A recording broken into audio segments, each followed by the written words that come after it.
चलिए आइए बच्चों, मैं इसे शुरू करता हूँ। सबसे प्रथम अध्याय से है बहुविकल्पीय प्रश्न। तो हाँ, यहाँ देखना है आपको, वास्को डी गामा कहाँ के यात्री थे। बच्चों ये आपके प्रथम अध्याय का प्रथम से ही लिया हुआ है प्रश्न कि वास्को डी गामा कहाँ के यात्री थे। ये सभी आप सभी क्लास 6 से ही पढ़ते आ रहे हैं कि वो पुर्तगाल के थे। 2 नंबर में यहाँ पे क्वेश्चन है आपका, यूरोपवासी दिशा सूचक यंत्र का प्रयोग कैसे करें। यहाँ थोड़ा सा इसमें कैसे करें नहीं, कहाँ से वो सीख कर किए थे, थोड़ा सा मिस टाइप हो चुका है यहाँ पे। कैसे करें नहीं, कहाँ से किए थे। तो उन्होंने, मैं आपको बता दूँ, ये अरब से किए थे। ये इसका आंसर होगा अरबों से। आप इसे अरबों से टिक करेंगे। उत्तमाशा अंतरिप केप ऑफ गुड होप, ये इंग्लिश है, की खोज क्या है, जिसे जियाजा बार्थोलोमियो के माध्यम से इसी खोज किया गया। नेक्स्ट इसमें आगे क्वेश्चन आता है, अमेरिका की खोज किस वर्ष हुई थी। तो बच्चों ऑलरेडी इसमें टिक किया हुआ है और इसे हाइडलाइन किया हुआ लाल से, 1492 में किया गया था। कस्तुनतुनिया का पतन किस वर्ष हुआ था, 1420 में हुआ था। विश्व का चक्कर किस यात्री ने प्रथम प्रवेश किया था, मैगलन ने किया था। चलिए, तो ये था आपको 6 ऑब्जेक्टिव क्वेश्चन था, जिसे 1 नंबरीय हम लोग बोलते हैं। अब ये भी 1 नंबरीय ही क्वेश्चन आंसर है आपका। वस्तुनिष्ठ यहाँ पे आता है। अति लघुतरीय प्रश्न है, भारत आने में किस भारतीय व्यापारी ने वास्को डी गामा की मदद किया था। तो वो थे अब्दुल मजीद ने, जिन्होंने भारत में आने में वास्को डी गामा की मदद किए थे। न्यू फाउंडलैंड का पता किसने लगाया है, तो सर जॉन। ये आपका आंसर यहाँ से होगा, सर जॉन और सेबास्टियन कुवेट ने न्यू फाउंडलैंड का पता लगाए थे। आगे इसमें आता है आपको फिर से नेक्स्ट क्वेश्चन है, दक्षिण अफ्रीका का दक्षिणतम बिंदु कौन सा स्थल है। तो ये स्पष्ट रूप से है उत्तमाशा अंतरिक्ष बिंदु है, जिसे बोलते हैं कैप ऑफ गुड होप, ये चीज़ का लिए। नेक्स्ट क्वेश्चन है, 11वीं-12वीं शताब्दी में ईसाई एवं मुसलमानों के बीच धर्म युद्ध क्यों हुआ था।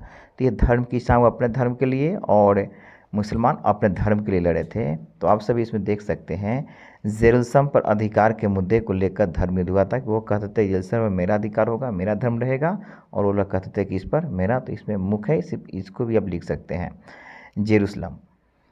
1453 में कस्तुनतुनिया पर किसने आधिपत्य जमाया, यानी कि उसने किसने उस पर राज अपना कर चुका था। तो ये स्पष्ट रूप से है, ये तुर्की ने किया था। चलिए, तब यहाँ पे हम शुरू करते हैं। तो लघुतरीय खत्म होता है, अब आते हैं अति लघुतरीय। वो था, अभी लघुतरीय है। यूरोप में मध्यकाल को अंधकार का युग क्यों कहा जाता है। तो हाँ दोस्तों, बच्चों मध्यकालीन यूरोप के अंधकार युग, मध्यकालीन का यहाँ पे अंधकार युग इसलिए कहा गया है कि यह काल, और यहाँ से स्पष्ट रूप से कि सामंती प्रवृत्तियों का काल था। इस काल में न तो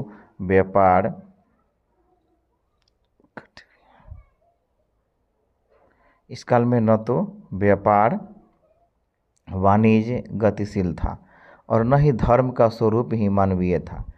पृथ्वी के बारे में इसके ज्ञान अल्प था और अंधविश्वास से युक्त था, जिस कारण से युगों को कहा गया था कि अंधकार का युग है, कि हर एक चीज़ होने के बावजूद भी किसी को जानकारी थी नहीं। नेक्स्ट क्वेश्चन यहाँ पे है, भौगोलिक खोजों में वैज्ञानिक उपकरणों का क्या योगदान था। भौगोलिक, अब इसमें आपको यहाँ पे ध्यान से देखना है, इस काल में हुए नए नए वैज्ञानिक उपकरणों के आविष्कारों ने समुद्री यात्रा अर्थात भौगोलिक खोजों को आसान कर दिया, जैसे दिशा सूचक यंत्र, दूरबीन तथा मानचित्र के सुधार एवं नई किस्म के हल्के और तेज चाल से चलने वाले जहाज, किरावल जिस जहाज का नाम था, से बनने से भौगोलिक खोज आसान हो गया। इस सभी का बड़ी योगदान रहा था इसमें। आगे इसमें है, भौगोलिक खोजों ने व्यापार वाणिज्य पर किस प्रकार प्रभाव डाले थे। तो बच्चों यहाँ पे आराम से रोक कर भी लिख सकते हैं कि भौगोलिक खोजों ने नए देशों की खोज एवं नए व्यापारिक संपर्कों की यूरोपीय व्यापार वाणिज्य में क्रांतिकारी परिवर्तन लाया। उपनिवेशों के आर्थिक शोषण से यूरोपीय देश समृद्ध होने लगे। इस प्रगति ने यूरोपीय व्यापार को चरमोत्कर्ष पर पहुंचा दिया। अतः मुद्रा व्यवसाय का विकास हुआ, हुंडी ऋण पत्र आदि व्यापारिक साख का विकास हुआ। व्यापार अपने स्थानीय स्वरूप से विकसित होकर वैश्विक रूप लेने लगे। नेक्स्ट इसमें है भौगोलिक खोजों ने किस प्रकार भ्रांतियों को तोड़ा। दिए संदर्भ, भौगोलिक खोजों ने भौगोलिक ज्ञान के संदर्भ में पर्याप्त भ्रांतियों को तोड़ने का कार्य किया। इससे चर्च द्वारा प्रसारित अवधारणाओं पर अंगुली उठने लगी। कालांतर में यूरोप में धर्म सुधार आंदोलन का कारण बना। नए गोलार्ध के आविष्कार से यूरोप की क्षुद्रता और दुनिया की महत्ता की महत्वपूर्ण जानकारी ने मनुष्य को नए नए आविष्कारों के रास्ते पर खड़ा कर दिया। इसका संदेश स्पेनिश सिक्के सामने और भी से स्पष्ट हुआ था। नेक्स्ट क्वेश्चन है, भौगोलिक खोजों ने किस प्रकार विश्व के मानचित्र में परिवर्तन लाया। भौगोलिक खोजों के पहले समाज अंधविश्वास से युक्त था। अमेरिका अर्थात नई दुनिया की खोज, भारत की खोज तथा ऑस्ट्रेलिया की खोज से उपनिवेशों की स्थापना होने लगी। फलस्वरूप साम्राज्यवाद विकास होने लगा। यूरोपीय देशों की सभ्यता, संस्कृति, धर्म आदि का विस्तार हुआ। सारे देश सिमट कर एक हो गए। इससे दुनिया का एकीकरण यूरोपीकरण के द्वारा हुआ। अतः विश्व के मौलिक मानचित्र में परिवर्तन तो नहीं हुआ, पर राजनैतिक परिवर्तन अवश्य हो गए। कितना आसानी से इसको आप लिख सकते हैं। अब इससे हम आते हैं लॉन्ग क्वेश्चन के लिए। देखो तरह जो 200-150 शब्दों में आपको लिखने को आएगा। भौगोलिक खोज, कि भौगोलिक खोजों का क्या तात्पर्य है। इसने किस प्रकार विश्व की दूरियां घटाई है। बताइए किस प्रकार से दूरी काफ़ी ज़्यादा उसको घटाया, कम किया गया। विश्व की प्रारंभिक सभ्यताओं के काल से ही व्यापार एवं वाणिज्य परस्पर संपर्क का कारण रहा है। यह व्यापार मुख्यतः एक निश्चित मार्ग के माध्यम से होता था, परंतु विश्व के कई ऐसे क्षेत्र थे जिनमें जनजीवन तो विद्यमान था, लेकिन शेष विश्व के उनका जुड़ाव नहीं था। जैसे अमेरिका, अफ्रीका, ऑस्ट्रेलिया तथा एशिया के कुछ हिस्से। अमेरिका, अफ्रीका, ऑस्ट्रेलिया तथा एशिया के कुछ हिस्से, इन्हीं क्षेत्रों के समुद्री मार्ग द्वारा खोज हुई। या समुद्री यात्रा से इन नए नए देशों का पता लगा, जिसे भौगोलिक खोज कहते हैं। भौगोलिक खोजों के कारण विश्व की दूरियां कम हो गई। इस घटना से पहली बार लोगों को संसार से बृहद भूखंड से परिचित कराया और विश्व के देश एक दूसरे के संपर्क में आए। एशिया और यूरोप की विभिन्न सभ्यताओं को, जो पहले से अलग थी, परस्पर संपर्क स्थापित हुआ। यूरोप वालों ने अपनी सभ्यता, संस्कृति, धर्म एवं साहित्य का प्रचार प्रसार किया। इसके कारण लोगों में आपसी भेद, मतभेद, दोनों तरह की भावनाओं का विकास हुआ। इसी प्रकार की दूरियां कम हुई थी। नेक्स्ट क्वेश्चन यहाँ पे है, भौगोलिक खोजों के कारणों की व्याख्या करें। भौगोलिक खोजों के निम्नलिखित कारण थे। ऊपर वाले क्वेश्चन होंगे, यहाँ से आंसर का सीध देना है, जो अभी कल हो गया हमसे। धर्म युद्ध, ये धर्म के युद्ध 11वीं और 12वीं शताब्दी में जेरूसलम के घटनाक्रम थी। इसके दौरान यूरोपियों को यह महसूस होने लगा था कि दुनिया के हर पहलू को समझा जाए, अतः भौगोलिक खोजों का प्रोत्साहन मिलना शुरू हुआ था। कस्तुनतुनिया पर तुर्की का आधिपत्य होने से यूरोपीय व्यापारियों के लिए इस मार्ग से व्यापार करना ठीक नहीं रहा, क्योंकि तुर्कों ने इस मार्ग के व्यापार के बदले भारी कर वसूलना शुरू किया था। कर, टैक्स जिसे इंग्लिश में कहते हैं, वसूलना शुरू किया था। ठीक नहीं रहा था। तुर्कों ने इस मार्ग के व्यापार के बदले भारी वसूल करना शुरू किया था। इसका हल ढूंढना यूरोपियों के लिए आवश्यक था। नए नए आविष्कार इस काल में हुए।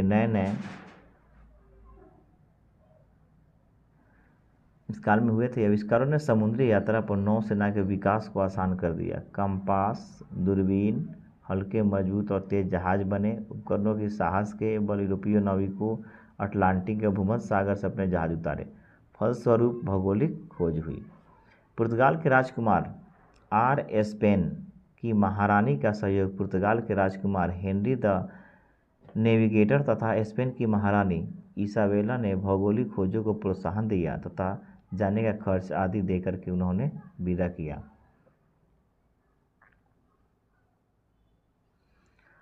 नए अन्वेषित भूभागों को विश्व के मानचित्र पर अंकित करें और यह बता दें कि भौगोलिक खोजों से पूर्व आप यदि यूरोप में होते तो भारत से किस प्रकार व्यापार करते।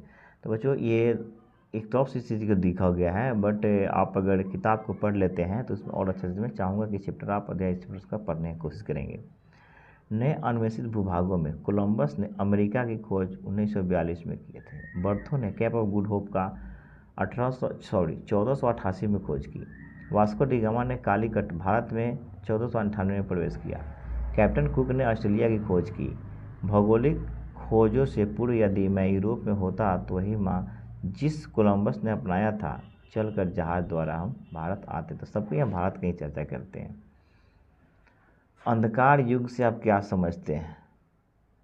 अंधकार युग से बाहर आने भौगोलिक खोजों ने किस प्रकार मदद की?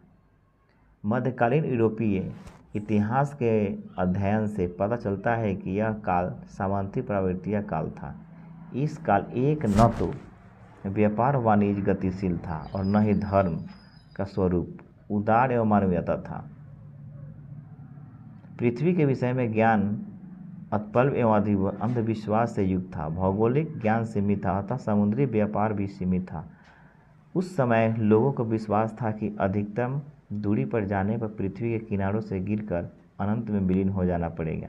यही युग अंधकार युग के नाम से जाना जाता है। लेकिन जब पता चला कि नहीं पृथ्वी कोई अंत ही नहीं है तो इससे कोई भी चेंज जान सकते हैं।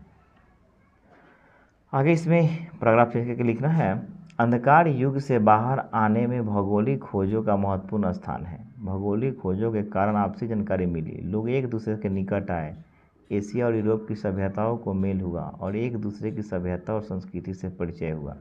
ईसाई धर्म का प्रचार अफ्रीका, एशिया तथा अमेरिका में किया गया। इस धर्म के व्यापक प्रचार के चर्च की प्रभुता को काम किया। भौगोलिक खोजों ने के कारण हुई ज्ञान में वृद्धि से धर्म पर भी प्रभाव पड़ा। कितने ही स्थलों पर अंधविश्वास का खंडन हुआ। इस प्रकार लोग अंधकार युग से बाहर आए थे। नेक्स्ट इसमें लास्ट है फर्स्ट का, भौगोलिक खोजों के परिणामों का वर्णन करें। इसने विश्व पर क्या प्रभाव डाला था? तो भौगोलिक खोजों का दूरगामी परिणाम हुए थे जो यहाँ पर निम्नलिखित है। व्यापारिक वाणिज्य पर प्रभाव, नए देशों की खोज में नए व्यापारिक संपर्कों ने यूरोपीय व्यापार वाणिज्य शोषण, यूरोप देश समृद्ध होने लगे। हुंडी, ऋण पत्र आदि का व्यापारिक शाख का विकास हुआ। इसमें 80 वर्षों तक यूरोपीय अर्थव्यवस्था चांदी पर रही। वाह। औपनिवेशिक साम्राज्य का विकास, साम्राज्यवाद का विकास जारी रहा। England, Holland, Sweden, Denmark, France आदि देशों की कंपनियां में स्थापित हुई थी। पूंजीवाद का विकास, इसके फलस्वरूप आधुनिक पूंजीवाद का विकास हुआ। अंतर्राष्ट्रीय स्तर पर सोने चांदी की लूट हुई। दास व्यापार का विकास, व्यापार में मानव श्रम की महत्ता ने दास व्यापार को प्रोत्साहित किया। गुलामों को जंगल काटने, कृषि कार्य कराने के लिए मजदूरों की खरीद बिक्री होती थी। ईसाई धर्म का प्रसार, यूरोप वाले उपनिवेशों में ईसाई धर्म का प्रसार भी किया था। तो ये अब दूसरा अध्याय यहाँ पे आपका शुरू होता है जो ऑब्जेक्टिव के साथ हम चलते हैं। यहाँ पे है अमेरिका की राजधानी कहाँ है, तो आप सभी जानते भी हैं वाशिंगटन में है। कॉमन सेंस की रचना किसने किया था? टॉमन पेन ने किया था। स्टाम्प अधिनियम किस वर्ष पारित हुआ था? 1765 में हुआ था। अमेरिका स्वतंत्रता संग्राम में अनिबास को सेनापति कौन था? कॉर्नवालिस था। अमेरिकी संविधान कब लागू किया गया था? 1789 ईस्वी में किया गया था। 6 नंबर है, विश्व में प्रथम लिखित संविधान किस देश में लागू हुआ था? तो वह अमेरिका में हुआ था। किस संधि के द्वारा अमेरिकी स्वतंत्रता कॉम्पैक्ट को मान्यता मिली थी? पेरिस की संधि में जोड़ना। स्वतंत्रता संग्राम में अमेरिका के सेनापति कौन थे? वाशिंगटन थे। अमेरिका के प्रथम राष्ट्रपति कौन थे? George Washington.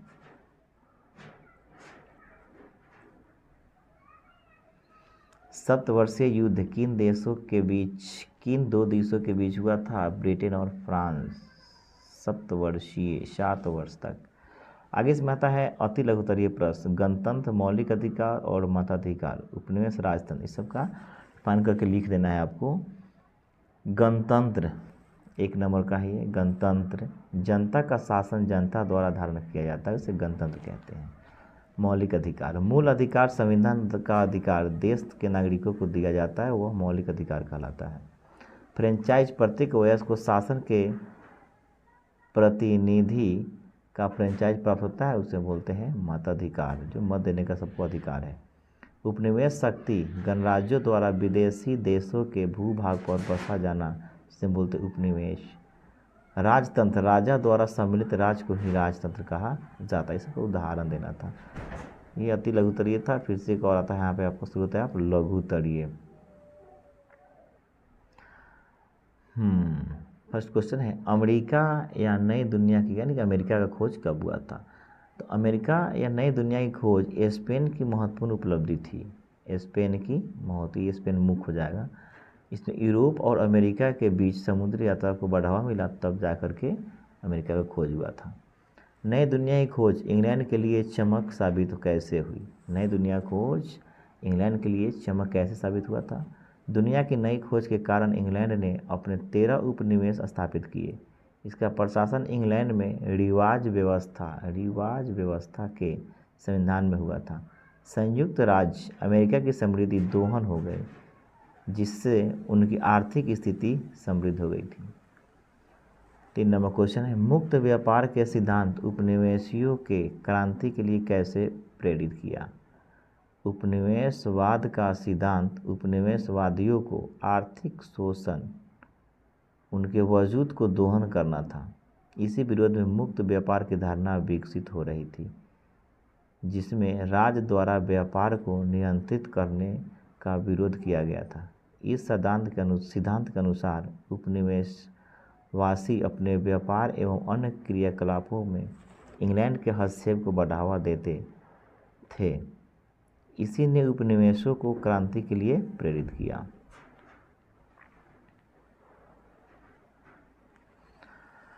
अमेरिकी स्वतंत्रता संग्राम ने फ्रांस पर प्रभाव डाला। कौन सा प्रभाव डाला भाई? इंडिपेंडेंट अमेरिकन बॉट ने फ्रांस पर भी प्रभाव डाला। इस बैट में लफायदे के नेतृत्व में फ्रांसीसी सैनिकों ने भी भाग लिया। युद्ध के बाद जब उन्होंने अपने देश को छोड़ा, तब उन्होंने वहां की जनता के निरंकुश राजतंत्र प्रति परामर्श देने का प्रयास किया, और दूसरी ओर फ्रांस की अर्थव्यवस्था पर भी बुरा प्रभाव पड़ गया। अमेरिकी स्वतंत्रता संग्राम के नतीजे ने औपनिवेशिक विश्व को किस प्रकार प्रभावित किया? तो हाँ, प्रभावित तो किया था। अब सभी उपनिवेश अपनी अपनी स्वतंत्रता की प्राप्ति और अपनी स्वतंत्रता के लिए विग्रह हो उठेंगे। यह एक ऐसा विद्रोह था जिसने उपनिवेश वासियों में नौ नियुक्तों का संसार किया था। अब आगे इसमें आते हैं हम दीर्घोत्तरीय पर। दीर्घोत्तरीय प्रथम क्वेश्चन है, अमेरिकी स्वतंत्रता संग्राम के 3 प्रमुख राजवंश कौन कौन थे? अमेरिकी स्वतंत्रता संग्राम विश्व इतिहास की एक महत्वपूर्ण घटना थी, जो 3 निम्नलिखित है, जो तीनों देख कर लिखेंगे आप। उपनिवेशों में राजनीतिक स्वायत्तता का अभाव। अमेरिका उपनिवेश में अधिकांश अंग्रेज लोगों ने इंग्लैंड की उपनिवेश व्यवस्था एवं विधि विधान को देखा था। मूलतः वे अपनी उपनिवेश में भी एक ही तरह की पैसेटिक्स व्यवस्था एवं विधि विधान चाहते थे। उपनिवेशों के राज्यपाल इंग्लैंड के राजा द्वारा मनोनीत किए जाते थे, जो उदारता नहीं रखते थे। मूलतः संघर्ष की स्थिति बनी हुई थी। उपनिवेशियों को शासन के योग्य नहीं माना जाता था, इसलिए उनमें भारी असंतोष था। सप्तवर्षीय युद्ध का प्रभाव। सप्तवर्षीय युद्ध इंग्लैंड एवं फ्रांस में 1756 से लेकर और 1756 से 1763 ईस्वी के बीच में हुआ था। इस युद्ध से पूर्व तक उपनिवेशवासी इंग्लैंड के अंतिम रूप से जुड़े हुए थे, क्योंकि वे कनाडा में फ्रांसीसियों का अधिकारी अपने अकेली रक्षा करने में जुड़े रहे थे। अपने से करने के लिए युद्ध में फ्रांस की पराजय के साथ ही यह भय समाप्त हो गया। अब उपनिवेशियों का एक बड़ा लक्ष्य इंग्लैंड को परेशान करना था।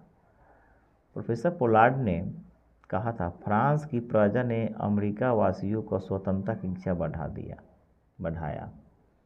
ये 2 नंबर का था। 3 नंबर है बोस्टन की चाय पार्टी। बोस्टन भी चाय पार्टी 1773 ईस्वी में चाय लॉ कंपनी द्वारा चाय से लदे जहाज अमेरिका ने बोस्टन बंदरगाह पर पहुंचे। उपनिवेशवासी सरकार द्वारा चाय पर कर प्लांट जाने के क्रूर थे। मूल रूप से वहां के नागरिकों ने रेड इंडियन के वेश में चाय पेटियां समुद्र में फेंक दी। यह घटना बोस्टन की चाय पार्टी के नाम से अंकित है। ब्रिटिश सरकार ने बंदरगाह पर व्यावसायिक प्रतिबंध लगा दिया। इस तरह अमेरिकी उपनिवेश के विद्रोह के आग में झोंक दिया गया। इसे छोड़कर सामग्री पर बढ़ने लगी थी। नेक्स्ट दूसरा क्वेश्चन है, डेमोक्रेटिक स्तर पर अमेरिकी एम्बार्ट ने विश्व को कितना प्रभावित किया था?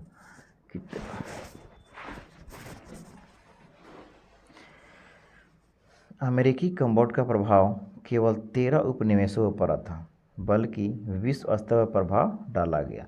लोकतांत्रिक स्तर का प्रभाव 2 चीज़ है इसमें देखना है। एक नए राष्ट्र का उदय यहाँ है। 13 उपनिवेशों के संयुक्त राज्य अमेरिका की स्थापना में भाग लिया।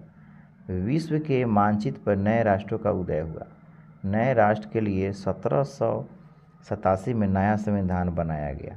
इसे 1789 में लागू भी किया गया था। रेस्तरां गणतंत्रात्मक व्यवस्था अपनाई गई। अमेरिका में पहली बार लागू हुआ लिखित संविधान। प्लास्टिक राज की स्थापना में पहली बार। 2 नंबर का है, प्रथम जनतंत्र की स्थापना। संयुक्त राष्ट्र अमेरिका विश्व का पहला राष्ट्र बना जिसने अनुकरणीय राजतंत्र व्यवस्था के स्थान पर जनतंत्र शासन व्यवस्था को अलग किया। स्वतंत्रता संग्राम के सेनानी जॉर्ज वाशिंगटन को अमेरिका का प्रथम नाम राष्ट्रपति में दिया गया।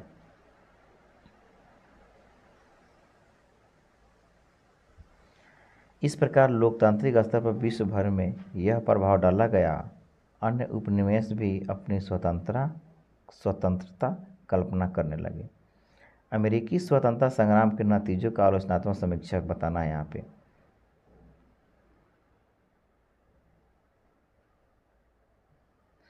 अब यहाँ पे है अमेरिकी स्वतंत्रता संग्राम के नतीजों की आलोचनात्मक समीक्षा। उत्तर अमेरिका का स्वतंत्रता संग्राम विश्व इतिहास की महत्वपूर्ण घटना है। पहली बार 13 उपनिवेशों ने संयुक्त राष्ट्र अमेरिका राष्ट्र का निर्माण किया। अमेरिका ने अपना पहला राष्ट्र बनाया जहां गणतंत्रात्मक व्यवस्था बनाई गई। अमेरिका में पहली बार लिखित संविधान लागू हुआ। यूनिवर्सिटी ऑफ स्टेट की स्थापना में पहली बार हुई। अमेरिकी स्वतंत्रता संग्राम ने प्रेरणा लेकर कई राष्ट्रों में क्रांति का उथल पुथल मच गई।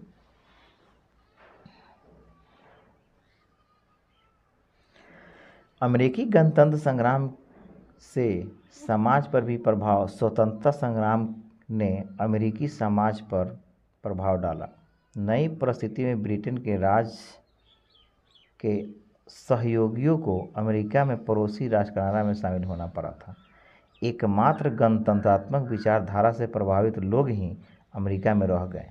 युद्ध में प्रमुखता से भाग लेने के कारण अपराधियों का समाज में सम्मान बढ़ा, इसलिए उनके नागरिक और आर्थिक अधिकारों की सुरक्षा की व्यवस्था की गई थी।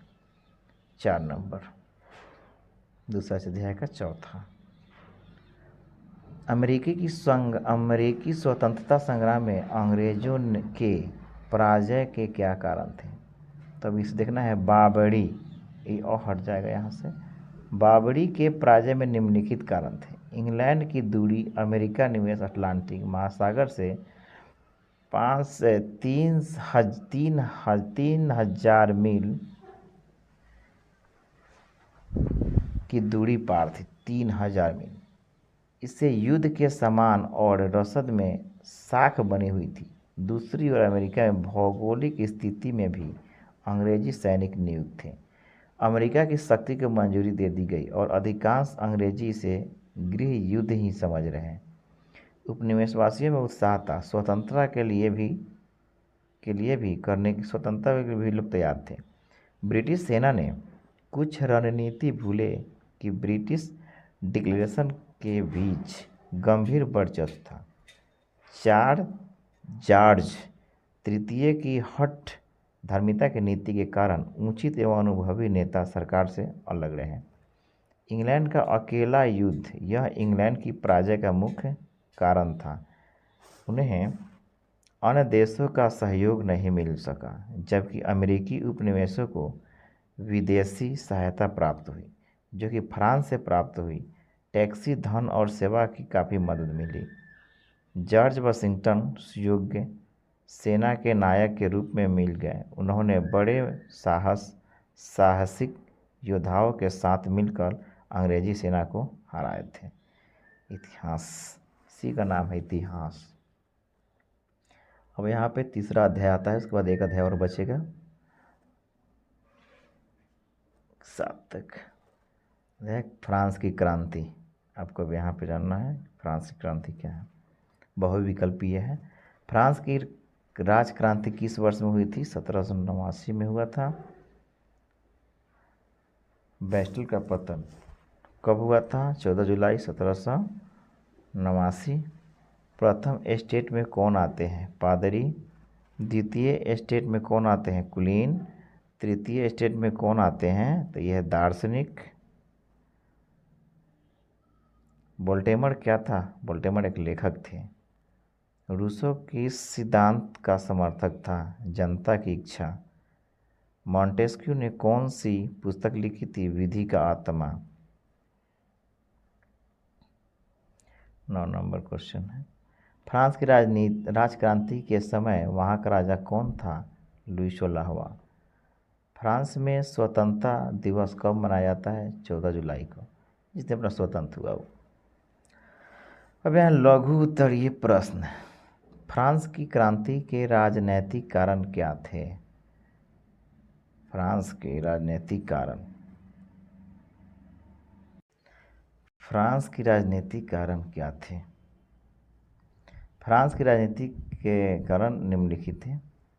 नंबर 1 में है निरंकुश राजाशाही, 2 में है राज दरबार की विलासिता, 3 में है प्रशासनिक भ्रष्टाचार, चौथा है संसद की बैठक 175 वर्षों तक नहीं बुलाई गई, 5 है अत्यधिक केंद्रीकरण की नीति, 6 नंबर में स्वायत्त शासन का अभाव, 7 में है मेरी अन्यतोयनेत का प्रभाव। इन्हीं कारणों से फ्रांस की राज में क्रांति हुई थी।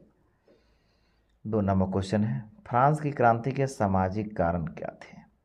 फ्रांस में समाज 3 वर्गों में विभक्त थे। प्रथम स्टेट में पादरी, दूसरे स्टेट में अभिजात वर्ग और तीसरे स्टेट में साधारण। प्रथम और द्वितीय वर्ग करों से मुक्त थे, इसमें लोगों को कर नहीं देना था। फ्रांस की कुल भूमि 40% इन्हीं के पास थी। 90% जनता तीसरे स्टेट में थी, जिनको कोई भी विशेषाधिकार प्राप्त नहीं था। वे अपने स्वामी की सेवा, घर एवं खेतों में काम करना। डॉक्टर, वकील, जज, अध्यापक भी इसी वर्ग में थे। इन लोगों में भारी असंतोष था। यही वर्ग क्रांति का मुख्य कारण बना।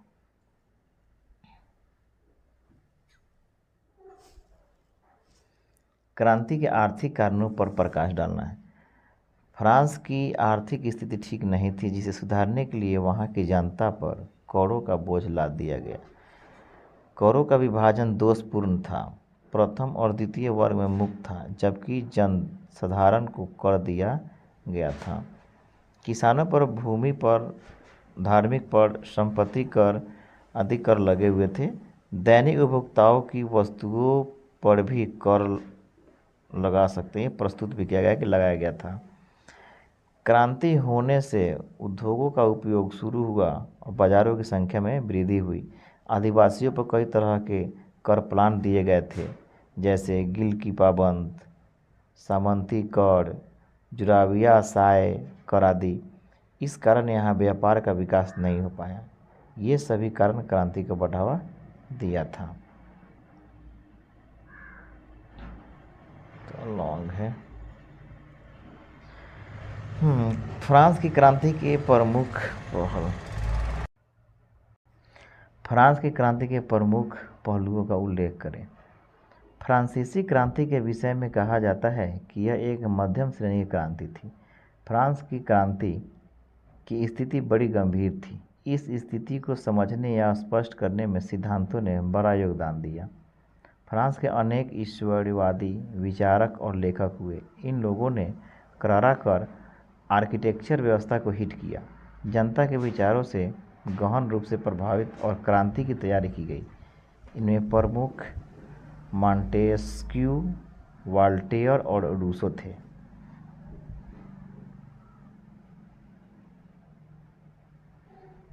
मॉन्टेस्क्यू ने अपनी पुस्तक अत्याधुनिक आत्मा में सरकार के 3 उपयोग, कार्यपालिका, विधायिका और श्राद्धिका, को एक ही हाथ बताया है। केंद्रिका नहीं होना चाहिए, ऐसा होना चाहिए से शासन निरंकुश एवं चार्जरी नहीं होगा। ऐसा कुल मिलाकर उन्होंने पृथक्करण सिद्धांत का पोषण किया है। रूसो पूर्ण परिवर्तन चाहते थे। उन्होंने अपनी प्रसिद्ध पुस्तक सामाजिक गुण में जनमत को ही सर्वशक्तिमान माना है। मूलतः जनतंत्र का समर्थन था। अन्य बुद्धिजीवियों दादरों प्रमुख थे। दूसरे शब्दों में फ्रांस में बृहत ज्ञानकोश के क्रांतिकारी विचार का प्रचार किया गया।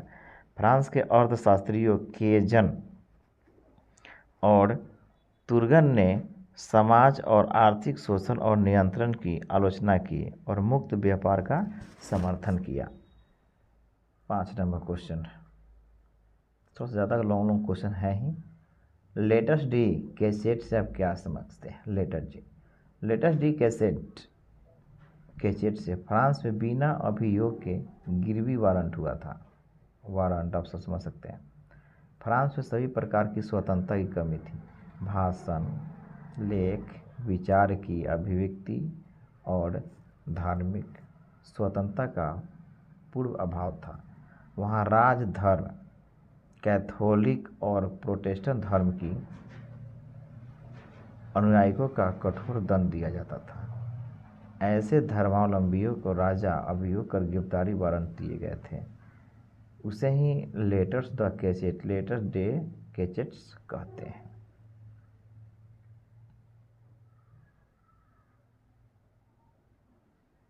छः नंबर क्वेश्चन है।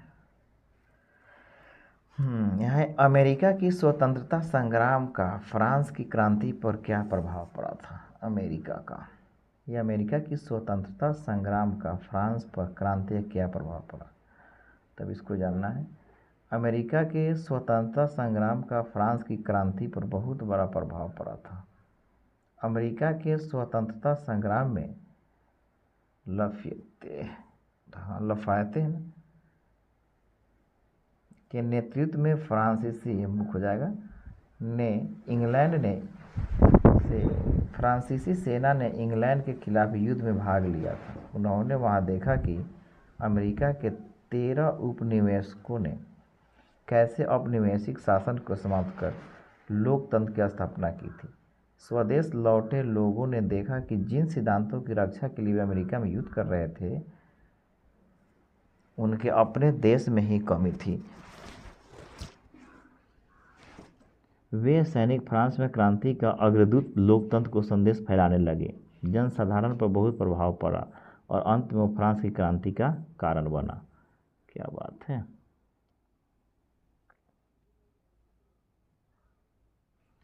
मानव एवं नागरिकों के अधिकार से आपके क्या मतलब है? चलिए अब इसके बारे में थोड़ा जान लें हम लोग। 14 जुलाई 1789 के बाद लुई 16वां नाम की संपत्ति के लिए राजा बने और नेशनल असेंबली देश के लिए अधिनियम बनाया गया।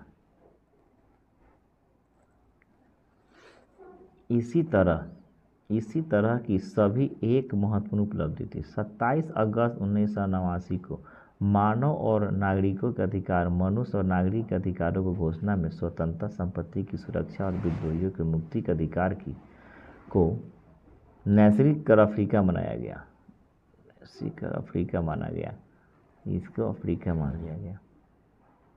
गया डबल हो गया है, एक लिखेंगे आप लोग, इसको हम मिटा देते हैं। हाँ, व्यक्तिगत स्वतंत्रता के साथ प्रेस एवं भाषण की स्वतंत्रता भी मनाई गई। अब किसी भी व्यक्ति पर बिना मुकदमा दर्ज किए गिरफ्तारी नहीं किया जा सकती, तथापि उसकी ज़मीन पर कोई दस्तावेज नहीं दिया गया। इस अधिकारों की सुरक्षा के लिए राज्य का दायित्व माना गया। मध्यम वर्ग के लिए सबसे महत्वपूर्ण घोषणा है कि 90% आम जनता के ने उनसे निरंकुश राजशाही में आमना सामना किया था। 8 नंबर क्वेश्चन इसमें अधिक है। फ्रांस की क्रांति का इंग्लैंड पर क्या प्रभाव पड़ा? जब फ्रांस में क्रांति हुआ था, इंग्लैंड पर क्या प्रभाव पड़ा था, इसके बारे में है आपको यहाँ। फ्रांस की क्रांति का प्रभाव सिर्फ फ्रांस पर ही नहीं बल्कि यूरोप के अन्य देशों पर भी पड़ा था। नेपोलियन ने फ्रांस पर अपने विजय अभियान के दौरान सुधार के कार्य किए। जब इटली और जर्मनी आदि देशों में पहुंचे तब वहां की जनता ने भी क्रांति का अग्रदूत बनकर उनका स्वागत किया। इन देशों के नागरिकों को राष्ट्रीयता का संदेश भेजने का कार्य दिया गया। इंग्लैंड पर प्रभाव, नेपोलियन का विजय अभियान इंग्लैंड पर भी हुआ। क्रांति का इतना अधिक प्रभाव इंग्लैंड में दिखा कि वहां की जनता ने भी सामंतवाद के खिलाफ आवाज़ उठानी शुरू कर दी। सन 1832 ईस्वी में इंग्लैंड में संसदीय सुधार अधिनियम पारित हुआ, जिससे वहां के जमींदारों की शक्ति समाप्त हो गई और जनता के लिए कई सुधारकों का मार्ग खुल गया। इंग्लैंड में क्रांतिकारी उद्योगों के विकास में भविष्य की इस क्रांति का बहुत बड़ा योगदान रहा। आप बड़ी आसानी से आगे पीछे करके रोक भी आप लिख सकते हैं कि छूटे तो। अभी लघुतरीय ही चल रहा है, सोच सकते हैं कि दीर्घतरीय भी कितना होगा। फ्रांस की क्रांति ने इटली को कैसे प्रभावित किया? फ्रांस की क्रांति ने इटली को बहुत प्रभावित किया। इस समय इटली में कई मस्करा बंटा हुआ था। फ्रांस के इस क्रांति के बाद इटली के विभिन्न राजवंशों में नेपोलियन ने युद्ध की तैयारी के लिए अपनी सेना मंडल बनाई और इटली राज्य की स्थापना की। एक साथ सामूहिक युद्ध करने से उनमें राष्ट्रीयता की भावना का विकास हुआ और इटली में भावी एकीकरण का मार्ग प्रशस्त हुआ। लास्ट है लघुतरीय। फ्रांस की क्रांति में जर्मनी कितना प्रभावित हुआ था? फ्रांस की क्रांति में जर्मनी भी शांत नहीं हो रहा। जर्मनी भी उस समय छोटे छोटे 300 राज्यों में विभक्त था, जो नेपोलियन के ही प्रयास से 38 राज्य साम्राज्य बन गए। इस क्रांति में स्वतंत्रता, समानता और बंधुत्व की भावना को जर्मनी के लोगों ने जोड़ा और आगे की भूमि से जर्मनी के एकीकरण करने का बल प्राप्त हुआ। अब इसमें आगे आपका दीर्घोत्तरीय काफ़ी लॉन्ग क्वेश्चन होगा, उसके बाद लास्ट चैप्टर बचेगा 4 नंबर। नेक्स्ट वीडियो में आपको मैं 5 से 8 दूंगा। दीर्घोत्तरीय प्रश्न, फ्रांस की क्रांति के क्या कारण थे? आप आंसर यहाँ से लिख सकते हैं। फ्रांस की क्रांति 1789 ईस्वी में हुई। इसके निम्नलिखित कारण थे। नंबर 1, सामाजिक कारण, अंडरलाइन इसको कर लेंगे आप सभी। फ्रांस में समाज 3 ग्रेड, उच्च, मध्य और निम्न। प्रथम स्थापना में बड़े सामंत, पादरी और कुलीन वर्ग के व्यक्ति थे। वैसे किसी भी प्रकार का कोई कर नहीं दिया गया था और 40% जमीन के भी यही मालिक थे। तृतीय श्रेणी के लोगों को सर्वधारणात्मक व्यक्ति से डॉक्टर, वकील, व्यापारी आदि सभी प्रकार का कर देना शामिल था। यह वर्गाकार संख्या 90% थी। नंबर 2, राजनीतिक कारण। राजनीतिक कारण, फ्रांस का राजा अपने को राज का दर्जा देता। उनका कथन था, मैं ही राज हूँ और मैं ही राजा। यह कथन लुई 14वां का कथन था। शासन का एक रूप शासन का एक रूप था। एक पादरी और कुलीन लोगों के लिए कानून अलग नहीं था। जनसाधारण के लिए अलग सेना व वसीयत थी। शासन काल का भुगतान किया गया था। 3 नंबर में है आर्थिक। इसको लिखने के बाद ऐसे अंडरलाइन कर देंगे। फ्रांस के राजा और रानी मेरी अंतोनेट अत्यधिक खर्चीली थी। राजकोष खाली हो गया था। ये 3 नंबर का टॉपिक में बांटा गया, डिवाइड किया गया है। कितने हैं से क ख। धनी लोग कर्ज से मुक्त थे। जनसाधारण को हर तरह के कर्ज देते थे। मूलतः विधि दोषपूर्ण था। 6 ग होना चाहिए था यहाँ। फ्रांस में 15,000 बड़ी आकृतियाँ धन वेतन में शामिल थी। इस प्रकार फ्रांस का खजाना खाली हो गया। नंबर 4, बहुमूल्य कारण। फ्रांस की स्थिति तो खराब ही थी, लेकिन इस स्थिति को स्पष्ट करने में फ्रांस के सिद्धांतों ने योगदान किया। रूसो ने अपनी पुस्तक सामाजिक संवेदना में राजा के दैवी अधिकार पर प्रहार किया। वॉल्टेयर ने चर्च, समाज और राजतंत्र के दोषों का पर्दाफाश किया। मॉन्टेस्क्यू ने अपनी पुस्तक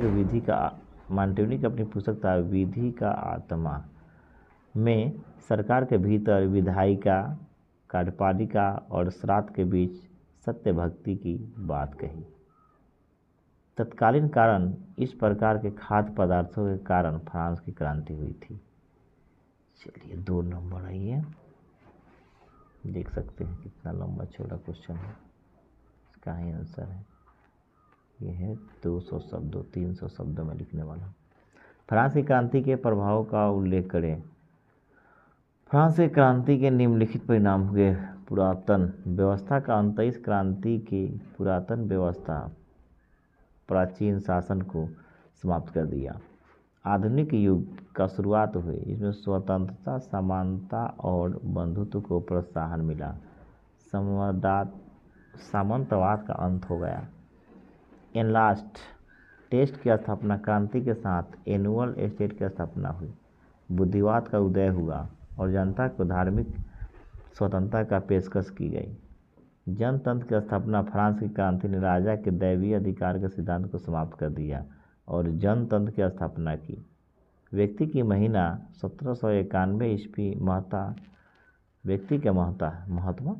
1791 ईस्वी में फ्रांस की राष्ट्रीय सभा ने पहली बार नागरिक अधिकारों की घोषणा की और स्वतंत्रता एवं शांति के सिद्धांत का प्रतिपादन किया।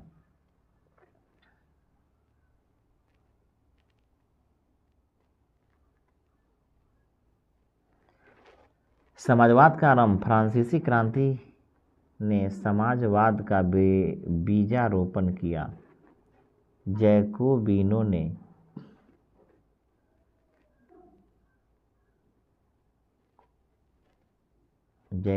ने बहुसंख्यक गरीबों को अनेक सुविधाएं दी। अमीरी गरीबी को भेदने का प्रयास हुआ। भोजन पदार्थों के मूल्य निर्धारित किए गए। वाणिज्य व्यापार में वृद्धि। क्रांति का आरंभ। गिल्ड प्रयोजन वाणिज्यिक आयात कर और अन्य व्यावसायिक प्रतिनिधि को हटा दिया गया, जिससे वाणिज्य एवं व्यापार का विकास हुआ। यही कारण था कि 19वीं शताब्दी के बाद व्यापार क्षेत्र फ्रांस इंग्लैंड में द्वितीय स्थान पर था। 1794 ईस्वी में कन्वेंशन ने दास मुक्ति कानून की स्थापना की। पुनः आरंभ 1848 ईस्वी में अंतिम रूप से फ्रांसीसी नौसेनाओं से दास प्रथा का अंत हो गया। महिला क्रांति में महिलाएं भी शामिल थीं। उन्होंने the society of revolutionary and Republic women नामक संस्था का गठन किया, जिससे ओलंप दे गुंज नामक नेत्री की अहम भूमिका थी। ओलंप दे नामक नेत्री थी। इन नेतृत्व में महिलाओं को पुरुषों के समान राजनीतिक अधिकार की मांग के स्वीकार किया गया। अंतिम वर्ष 1946 ईस्वी में पुरातत्व विभाग में महिलाओं को मताधिकार प्राप्त हुई। सरकार पर शिक्षा का उत्तरदायी। फ्रांस में अभी तक चर्च में शिक्षा का प्रबंध था। अब इसकी जिम्मेवारी इसकी जिम्मेवारी अब सरकार को खत्म हो गई थी। अंतर्राष्ट्रीय पेरिस विश्वविद्यालय और कई शिक्षण संस्थान एवं अनुसंधान संस्थान फ्रांस में खोले गए थे। राष्ट्रीय कैलेंडर भी लागू किया गया, जिसका नया नाम ब्रूमेयर, थर्मीडर आदि रखा गया था। 3 नंबर क्वेश्चन, फ्रांस, यहाँ पे अब है फ्रांस की क्रांति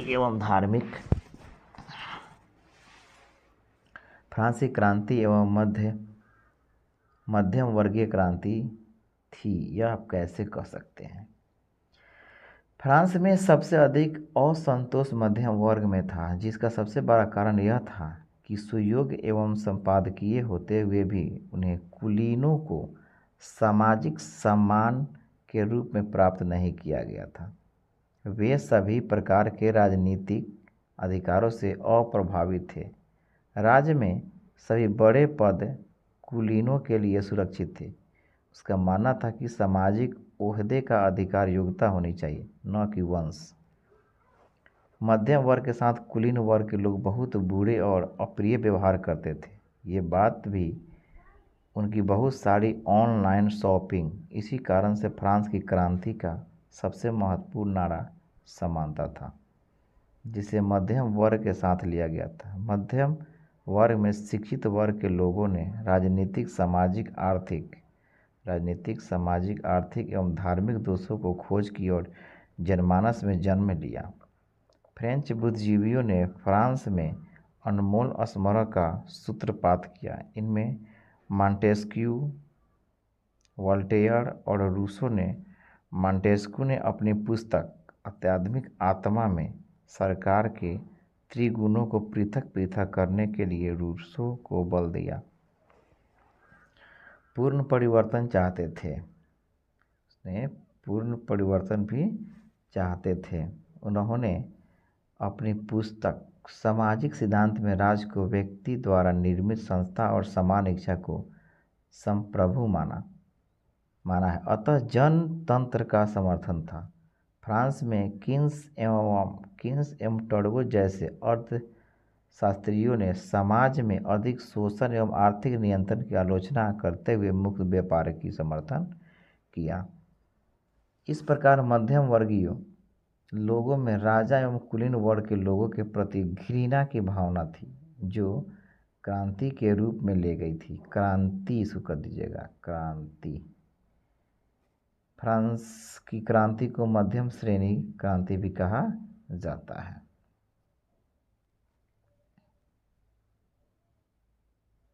चार नंबर, फ्रांस की क्रांति में वहाँ के सिद्धांतों का क्या योगदान था? फ्रांस की क्रांति में वहाँ के सिद्धांतों का महत्वपूर्ण योगदान था। फ्रांस में करारा पर कई सैद्धांतिक विचारधारा वाले इकोसिस्टम ने हमला किया। इसमें मॉन्टेस्क्यू, वोल्टेयर और रूस प्रमुख थे। मॉन्टेस्क्यू अंडरलाइन कर देंगे, यह उदारवादी सिद्धांत था। प्रोफेसर स्टेट और चर्च दोनों की कटु आलोचना की। वे जानते थे कि जीवन, संपत्ति और स्वतंत्रता मानव का जन्मसिद्ध अधिकार है। मोंटेस्क्यू की सबसे बड़ी देन शक्ति का पृथक्करण सिद्धांत है। अपनी पुस्तक शास्त्र की आत्मा, इसके अनुसार राज्य की शक्तियाँ कार्यपालिका, विधायिका एवं सुरक्षा एक के हाथ में केंद्रित नहीं होना चाहिए। यह जनता भली भांति समझ रही थी। मूलतः यूक्रेन क्रांतिकारी विचार का कारण था। रूस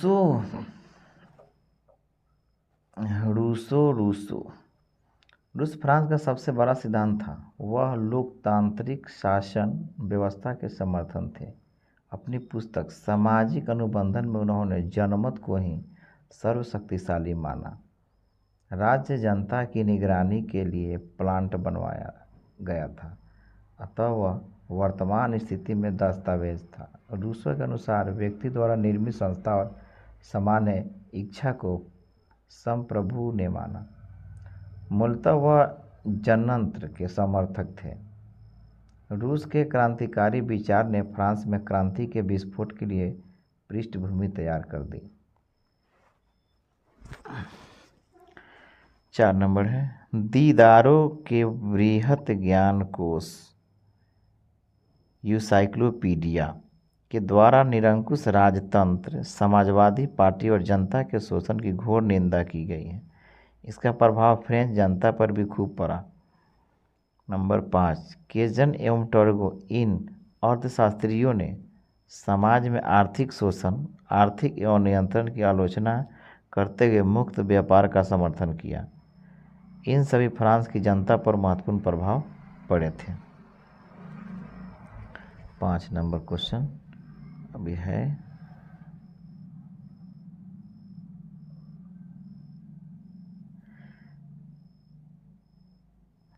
फ्रांस की क्रांति के दानवों का उल्लेख करें।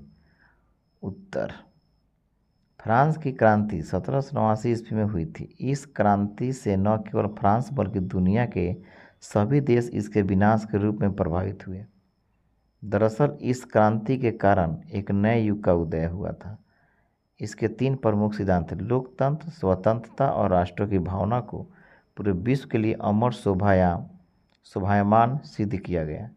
विश्व के अनेक देशों में मित्रता आधारों पर एक नए समाज की स्थापना का प्रयास किया गया। यह महान देन था।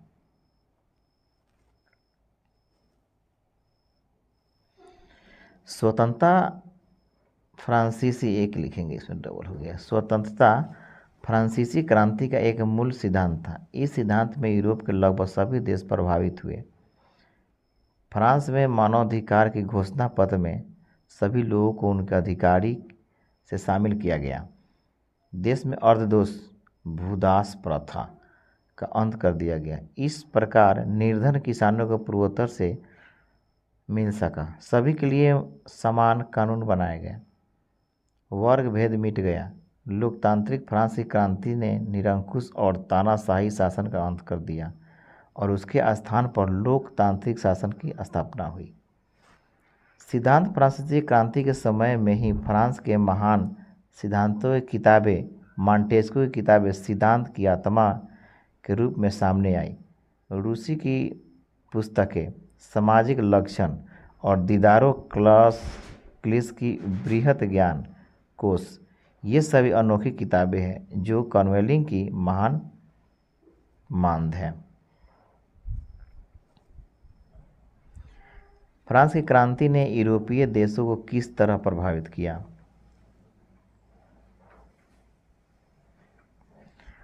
फ्रांस की क्रांति विश्वव्यापी प्रभाव, दुनिया का कोई भी देश खतरे में नहीं, विशेषकर यूरोप तो इसका व्यापक प्रभाव आया। फ्रांस की क्रांति की देखा देखी सामंती व्यवस्था बहाल करने और कल्याणकारी सिद्धांत को लागू करने का प्रयास किया गया। नेपोलियन ने यूरोपीय राष्ट्रों में राष्ट्रीयता की भावना जागृत कर दी, इसलिए इटली के भावी एकीकरण को नींव पोस्ट। नेपोलियन ने पोलैंड के लोगों के सामने भी एक संयुक्त चित्रांकन किया जो प्रथम विश्व युद्ध के बाद पूरी तरह से हुआ। जर्मनी में कुल 300 राज थे। नेपोलियन के प्रयास से 38 रह गए, सबों को एक कर दिया। द्वितीय ब्रिटिश साम्राज्य की स्थापना में भी फ्रांसीसी क्रांति का योगदान था। इसी प्रेरणा से इंग्लैंड में 1832 ईस्वी का रिफॉर्म एक्ट सुधार अधिनियम पारित हुआ। इस संसदीय प्रणाली में सुधार हुआ। 7 नंबर क्वेश्चन इसमें हाईलाइट नहीं हम कर पाए थे। 7 नंबर क्वेश्चन है फ्रांस की क्रांति का युगांतरी घटना इस कथन की पुष्टि करें। आंसर में है सन 1789 में फ्रांस की क्रांति यूरोप के इतिहास में एक युग क्रांति घटना थी, जिसने एक युग के अंत और दूसरे युग के आगमन का मार्ग प्रशस्त किया और दूसरे युग के आगमन का मार्ग प्रशस्त किया। सन 1789 के पूर्व फ्रांस में जो स्थिति थी उससे प्राचीन राजतंत्र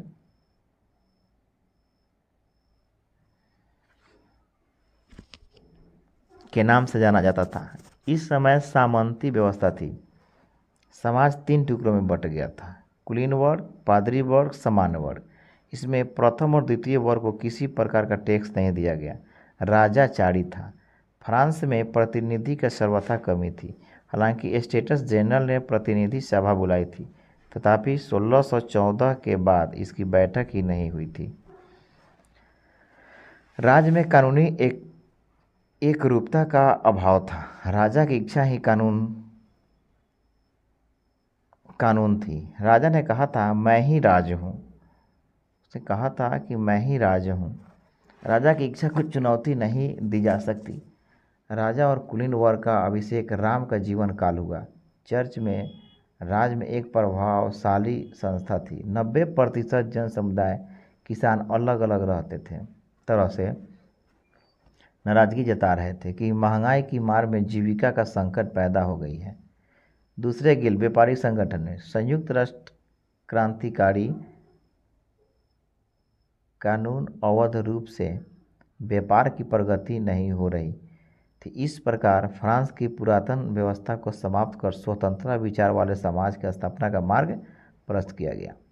फ्रांस ने इस युद्ध में ब्रिटेन के खिलाफ अमेरिका की लड़ाई लड़ी, मदद की थी। अतः अमेरिका के बाद स्वतंत्रता की लहर फ्रांस में आई, जो यूरोप के इतिहास में एक युगांतकारी घटना कहलाई थी। 8 नंबर क्वेश्चन,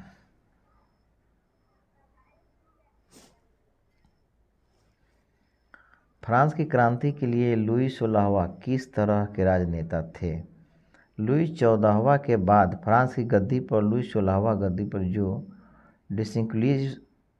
डिसइंक्लूसिव और निरंकुश था। फ्रांस की क्रांति के लिए निम्नलिखित बातों के कारण अपराधी था। एक में है निरंकुश राजशाही। फ्रांस से क्रांति के समय में लुई 16वां गद्दी पर था। राजा के हाथों में सारी शक्तियाँ केंद्रित थी। लुई 16वां कहना था कि मेरी इच्छा ही कानून है। इस व्यवस्था में राजा की आज्ञा कोई अपराध नहीं माना गया। फ्रांस में राजा की निरंकुशता को नियंत्रित करने के लिए पार्लमा नामक एक संस्था थी। यह एक प्रकार का न्यायालय था। इसमें केवल कुलीन वर्ग वाले ही न्यायाधीश थे, जो राजा का ही समर्थन करता था। 2 नंबर, मेरी अंत्योनेट का प्रभाव था ना। लुई 16वां की पत्नी मेरी अंत्योनेट, जो कि फिजूल खर्ची अलग हो गया है, के लिए प्रसिद्ध थी। यह उत्सव में काफ़ी रुपए लुटाती थी और अपने खास आदमियों को ओहदे के लिए राजकार्यों में पास करती थी। रानी निर्ममता ने अपने भोग विलास पर खर्च किया था। 3 नंबर, आदित्य राजा के सलाहकार और अधिकारी ध्वंस थे। राजा के वर्षा में स्थित राजा महल में 15,000 अधिकारी ऐसे थे जो भी काम नहीं करते थे, मगर अपार धनराशि वेतन के रूप में लेते थे। राजस्व 1% राजस्व पर व्यय होता था, जिससे प्रशासन पर बुरा प्रभाव पड़ा था। दो और बचा उसमें, उसके बाद लास्ट चैप्टर होगा। फ्रांस की क्रांति में जैकोबिन दल की भूमिका क्या थी? 1791 ईस्वी में राष्ट्रीय सभा ने संविधान का प्रारूप तैयार किया। इसमें शक्ति पृथक्करण के सिद्धांत को समझाया गया। हालांकि लुई 16वां ने इस सिद्धांत को मान लिया, लेकिन मिराबिया की मृत्यु के बाद देश में हिंसा विद्रोह की शुरुआत हो गई। इसमें फिलोमी के सिद्धांतों की पुष्टि के लिए बहुसंख्यकों को वोट देने की परंपरा रखी गई थी, जिसका अधिकार सिर्फ धनी लोगों को ही दिया गया था। इस तरह बुजुर्गा वर्ग का प्रभाव बढ़ा। इस बढ़ती नाराजगी की अभिव्यक्ति नागरिक राजनीतिक क्लबों में जमा कर रहे थे। इन लोगों ने अपना एक दल बनाया जो जैकोबिन दल कहलाया। इन लोगों ने अपनी बैठक का स्थान पेरिस के कॉन्वेंट ऑफ सेंट जेकब को बनाया। इसके आगे का किनारा जैकोबिन क्लब के नाम से जाना जाने लगा। इस क्लब के सदस्य थे छोटे कलाकार, श्रमिक आदि। इसके नेता मैक्स मिलियन रॉसपियर थे। 1792 ईस्वी में खदानों की कमी एवं बगावत के अनंत स्थान विद्रोह जैकोबिन के कार्य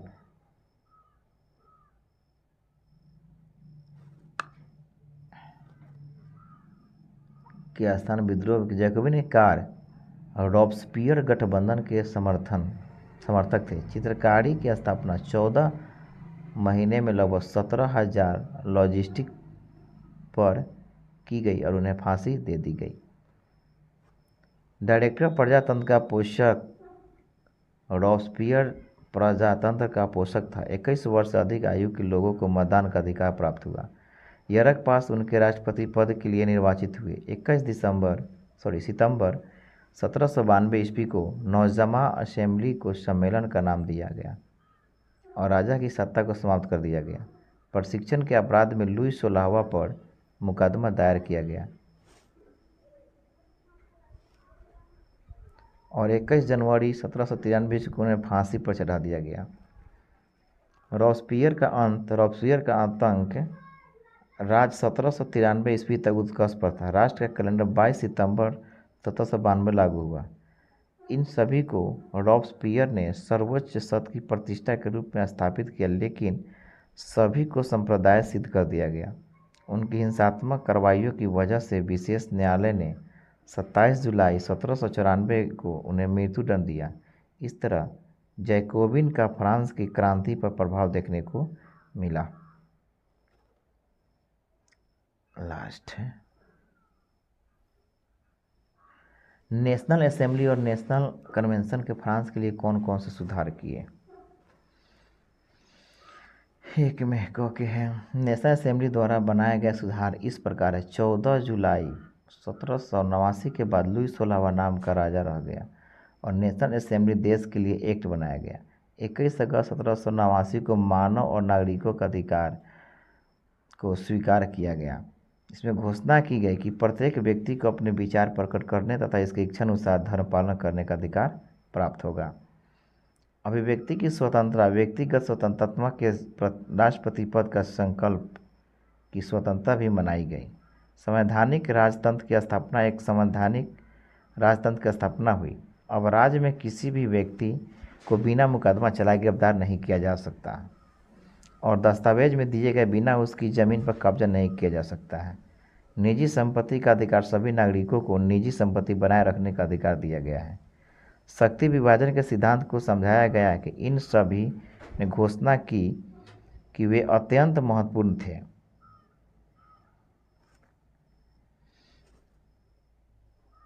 राष्ट्रीय कन्वेंशन द्वारा किए गए सुधार 21 सितंबर 1792 को 9 मोहम्मद असेंबली को कन्वेंशन का नाम दिया गया। इस कन्वेंशन में निम्नलिखित मॉडलों की पेशकश की। मतदान का अधिकार, 21 वर्ष से अधिक आयु वाले लोग मतदान का अधिकार मिली, अगर उसके पास संपत्ति हो या न हो। गणतंत्र की स्थापना, कन्वेंशन का प्रमुख कार्य गणतंत्र का अंत कर फ्रांस में गणतंत्र की स्थापना करना। यह कार्य प्रथम प्रतिमा के पहले ही पूरा कर दिया गया है। इस प्रकार से निम्न खोजें हुई थी। ये 3 तक समाप्त हुआ। अब लास्ट अध्याय, चौथा चैप्टर आपका यहाँ शुरू होता है। प्रथम विश्व युद्ध कब शुरू हुआ था? 1914 ईस्वी में। प्रथम विश्व युद्ध में किसकी हार हुई थी? जर्मनी की। 1917 ईस्वी में प्रथम विश्व युद्ध किस देश से भिन्न था? रूस से। सर्वाय की संधि के अंत में किस महादेश का नक्शा बदला था? यूरोप का। नेक्स्ट इसमें त्रिगुट वर्णमाला में शामिल थे जर्मनी, ऑस्ट्रिया और इटली। द्वितीय विश्व युद्ध कब शुरू हुआ था? 1939 में। जर्मनी को हराने का श्रेय किस देश को था? तो इंग्लैंड के था।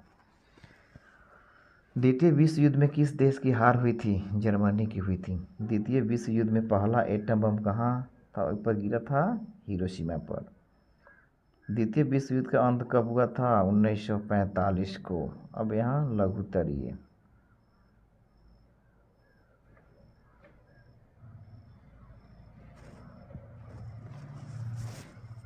प्रथम विश्व युद्ध के महानायक किन्हीं 4 पदों का उल्लेख करना है। प्रथम विश्व युद्ध के अपवित्र 4 कारण निम्नलिखित हैं। एक है साम्राज्यवादी लड़ाई। एशिया और अफ्रीका में उपनिवेश वंश और उपनिवेश में लूट खसोट के लिए रूस, जर्मनी, फ्रांस, इटली सभी में होड़ मची थी। जर्मनी एक साम्राज्यवादी शक्ति चाहता था। 2 में है ख में गुटों का निर्माण 1914 यूरोप में दो गुटों में बांटा गया था। जर्मनी, इटली और ऑस्ट्रेलिया और इंग्लैंड, फ्रांस और रूस में अन्य गुट थे। इन गुटबंदियों के युद्ध की भावना बदल दिया। जो सैन्यवाद यूरोपीय देश में अपनी राष्ट्रीय आय के लगभग 85% सैनिकों पर खर्च कर रहे थे। चौथा है घ उग्रवादी राष्ट्रवाद 19वीं सदी में यूरोप में देशों में राष्ट्रीयता का साम्यवादी उग्रवाद के रूप में कायम रहा। इससे संबंधित सभी देश परमाणु तनाव पीड़ित बन गए। दूसरा है त्रिगुट और द्विगुट में क्या अंतर है? त्रिगुट में कौन कौन से देश शामिल थे? इन गुटों का स्थापना का उद्देश्य क्या था? प्रथम विश्व युद्ध के पहले यूरोप के देश में दो गुटों में बांटे गए थे। एक गुट का नाम था त्रिगुट, ट्रिपलैंस।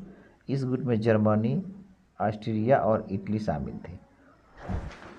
इन गुटों का उद्देश्य अपनी शक्ति को प्राप्त करना था ताकि आपके अनुयायियों और उत्पादन कर सके, अपने उपनिवेशों का विस्तार करना था। ये सभी साम्राज्यवादी लिप्सा के शिकार थे। मूलतः दोनों गुटों की उपस्थिति में ने युद्ध की साध्यता को तय कर दिया था।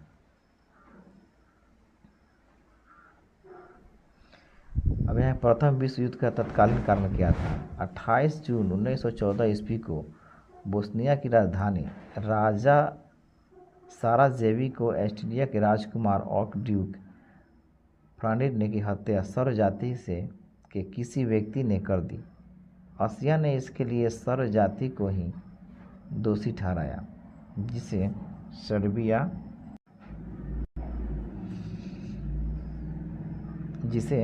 सर्बियों ने निश्चित से इनकार कर दिया।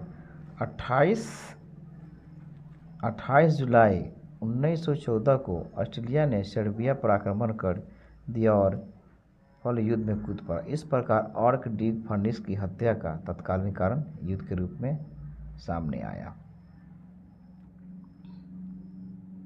चौथा है सर्व इस्लाम क्रांति का क्या अर्थ है? इसका आंसर है तुर्की और ऑस्ट्रेलिया के अधिकांश निवासी स्लाव जाति के थे। उन लोगों ने सर्वविलास की शुरुआत की जो इस सिद्धांत पर आधारित थी कि यूरोप के सभी स्लाव जाति के लोग एक स्लाव हैं। ये स्लाव बाल्कन क्षेत्र के युक्त राज्य अमेरिका में शामिल होना चाहते थे। इसके लिए उन्हें रूस का समर्थन प्राप्त था। 5 नंबर उग्र राष्ट्रीयता प्रथम विश्व युद्ध का एक प्रकार क्या था? 19वीं शताब्दी के यूक्रेन तक यूरोप के देशों में राष्ट्रीयता का साम्यवादी रूप होने लगा। समान जाति, धर्म, भाषा और ऐतिहासिक परंपराओं के लोग एक साथ मिलकर अलग अलग देशों का निर्माण करते हैं। तुर्की साम्राज्य और ऑस्ट्रिया हंगरी में अधिकांश निवास स्लाव जाति के थे। उन लोगों ने सर्व स्लाव की शुरुआत की जो सिद्धांत पर आधारित था कि यूरोप के सभी स्लाव जाति के लोग एक राष्ट्र है। पेरिस ऑस्ट्रिया हंगरी का रूस के साथ संबंध कटु बना दिया। इस तरह सर्व जर्मन पासपोर्ट शुरू हुआ जिसका लक्ष्य बाल्कन प्रायद्वीप में जर्मन साम्राज्य का विस्तार था। इस प्रकार उग्रवादी राष्ट्रीयताओं ने यूरोप के देशों के साथ संबंधों को तनावपूर्ण बना दिया जो विश्व युद्ध का एक प्रबल कारण बना।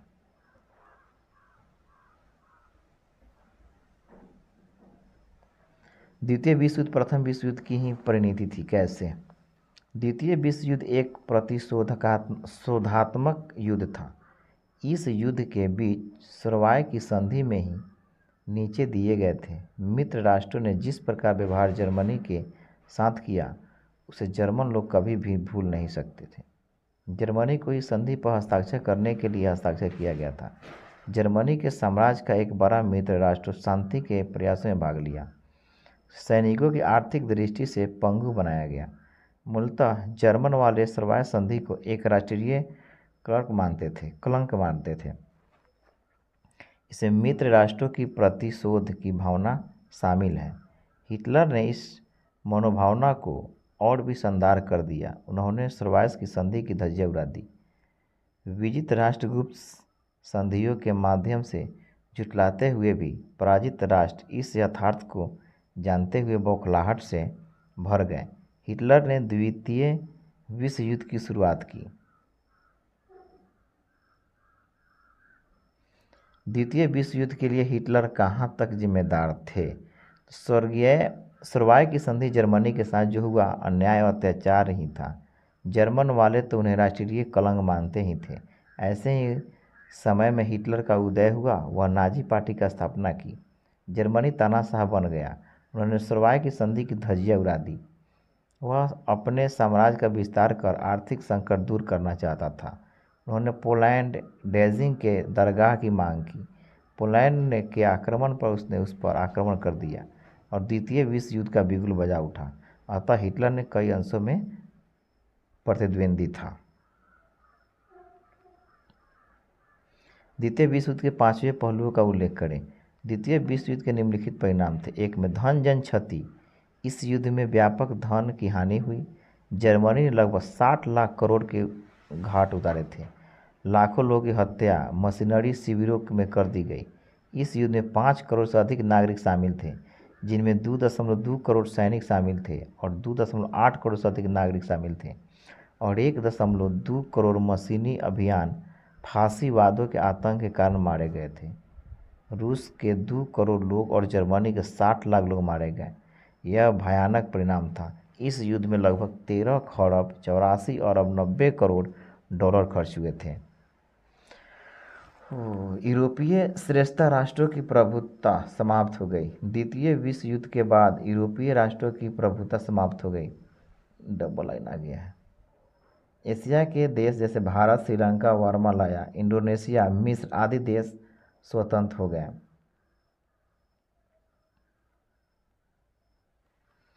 इंग्लैंड की शक्ति जर्मनी, जापान, इटली से हास्य प्रत्यक्ष रूप में प्राप्त हुई। परंतु इंग्लैंड की शक्ति रूप में भी पराजय हुई। युद्ध के बाद इंग्लैंड में सबसे बड़ी शक्ति नहीं रही। इंग्लैंड का उपनिवेश मुक्त हो गया। इंग्लैंड की शक्ति और समाधान सीमित हो गई। रूस और क्रांति, टॉपिक देकर लिखेंगे आप, 1 2 3 4 दिया हुआ है। रूस और अमेरिका की शक्ति में वृद्धि। विश्व युद्ध के बाद सोवियत रूप से अमेरिका का प्रभाव विश्व की 2 महान शक्तियाँ बन गया। विश्व के राष्ट्र 2 खेमे में बंट गए। पूर्वी यूरोप, चीन, भारत आदि यूरोप के प्रभाव में आए और पूंजीवादी व्यवस्था वाले अमेरिका की ओर चले गए। संयुक्त राष्ट्र संघों की स्थापना। विश्व शांति की संयुक्त राष्ट्र संघों की स्थापना के लिए शामिल किया गया। इसकी स्थापना अमेरिका में सबसे पहले 1545 ईस्वी में हुई थी, जो अभी भी उपकरण है।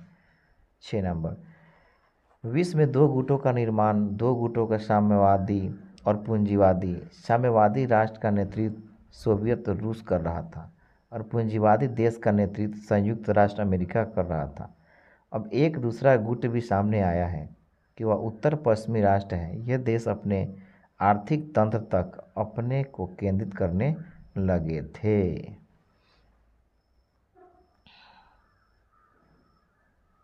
उसके बाद दीर्घ उत्तरी आखिरी प्रारूप। तुष्टीकरण की नीति क्या थी? तुष्टीकरण द्वितीय विश्व युद्ध का एक कारण तुष्टीकरण नीति बनी। पश्चिमी पूंजीवादी देश इंग्लैंड तथा फ्रांस रूस को अपवित्रता की दृष्टि से देखते थे। वे चाहते थे कि हिटलर किसी तरह रूस पर हमला कर दे, जिससे दोनों देश बर्बाद हो जाए। अब वे हस्तक्षेप करके दोनों शक्तियों को नष्ट कर देंगे। उस नीति की ही तुष्टीकरण की नीति कहा जाने लगा। राष्ट्रसंघ क्यों उतर रहा है? राष्ट्रसंघ ने छोटे छोटे राज्यों के मामले को आसानी से सुलझा लिया, लेकिन बड़े बड़े राष्ट्रों के मामले में उन्हें अक्षम पाया गया और अतः इस कार्य के लिए सशक्त और शक्तिशाली राष्ट्रों का सहयोग नहीं मिला। हर सशक्त एक्शन की घड़ी शक्तिशाली राष्ट्रों ने अपने निहित स्वार्थ और हाथ खड़ा करने के लिए मूलतः बड़े राष्ट्रों के दबाव और अन्य दुर्बल मुसलमानों के कारण राष्ट्रसंघ की समाप्ति हो गई। जापान, जर्मनी और इटली राष्ट्रसंघ के अलग साइंटिस्ट करने लगे, जिस कारण छोटे राष्ट्रों का संयुक्त राष्ट्र पर विश्वास नहीं रह गया। इस प्रकार संयुक्त राष्ट्र संघ की हार ने द्वितीय विश्व युद्ध का मार्ग प्रस्त कर दिया। अब ये दीर्घ उत्तरीय प्रश्न।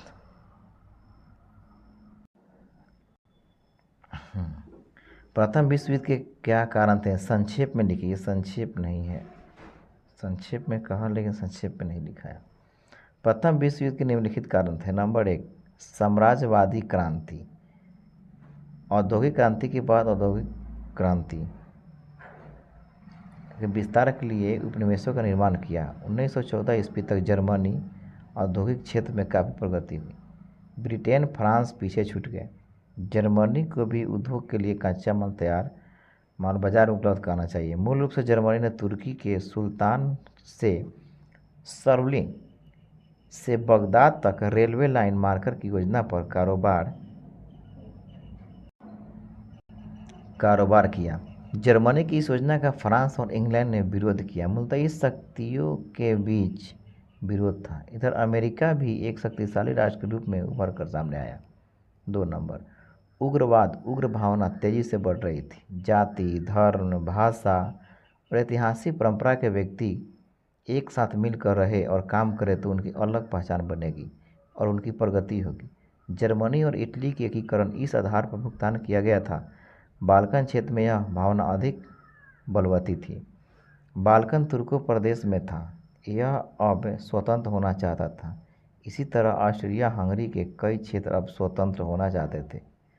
रूस ने भी इसे बढ़ावा दिया। इसे राष्ट्रीय कटुता गुलाबी दी गई। 3 नंबर,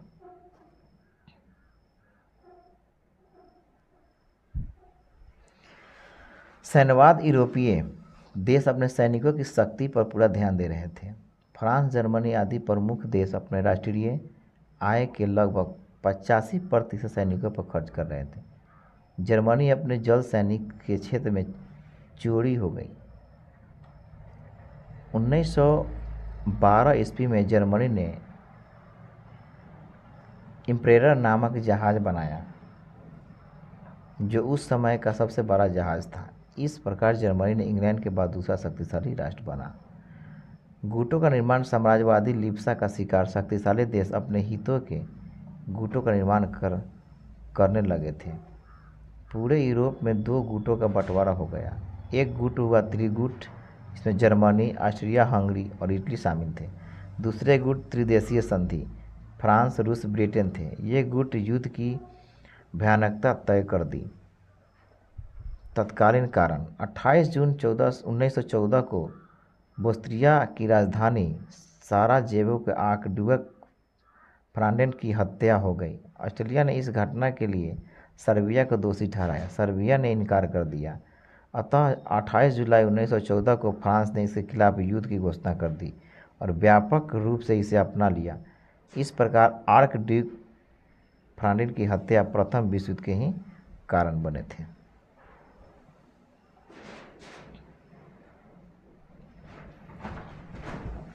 प्रथम विश्व युद्ध के क्या परिणाम हुए? विश्व युद्ध के निम्नलिखित परिणाम हुए थे।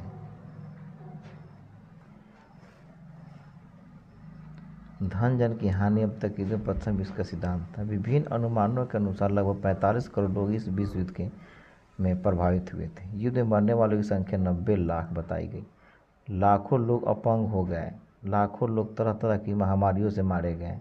प्रथम विश्व युद्ध उसके बाद शांति संधिया के कई देशों की राजनीतिक व्यवस्था में परिवर्तन किया। कई देशों में लोकतंत्र व्यवस्थाओं का उदय हुआ और नई साम्यवादी सरकार का विश्व जनता में साक्षात्कार हुआ। साम्राज्य के अंतिम 3 शासक वंश नष्ट हो गए। जर्मनी में होहेनजोलन और ऑस्ट्रिया हंगरी में हेप्सबर्ग और रूस में रोमानोव राजवंश की सत्ता समाप्त हो गई। संयुक्त राष्ट्र अमेरिका का उदय, यूरोप का विचरण समाप्त हो गया और संयुक्त राष्ट्र अमेरिका का एक राष्ट्र के रूप में उभर कर सामने आया। सैनिकों और आर्थिक दोनों दृष्टिकोणों से एक शक्तिशाली राष्ट्र के रूप में खोजा गया। सोवियत संघ का उदय। सोवियत संघ का उदय प्रथम युद्ध के दौरान रूस में एक क्रांति के दौरान संघ का उदय हुआ। वहाँ समाजवादी सरकार बनी।